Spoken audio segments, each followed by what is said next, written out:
এখানে পদ্ম পুরাণের এইসব বিপ্রের স্পর্শ কথা নমস্কার। হয়েছে, ধর্মশাস্ত্রে সর্বথা নিষেধ যদি করিবার। ব্রাহ্মণ হয় তবু সে তথাই পদ্ম দিকে না, পুরাণে মানে সে কখনো মহেশ্বর ব্রাহ্মণ হতে বাক্যম পারে না।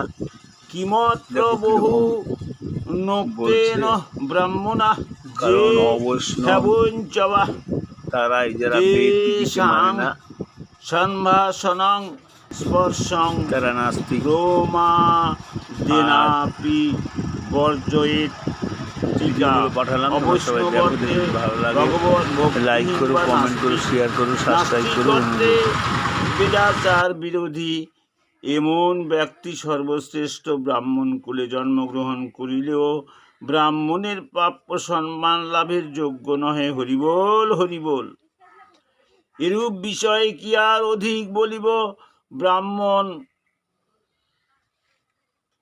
হইয়াও যাহারা কৃষ্ণ ভক্তিহীন অবৈষ্ণব প্রমাদবশত তাহাদের সম্ভাষণ এবং স্পর্শন পরিত্যাগ করিবে। হরিবোল হরিবোল।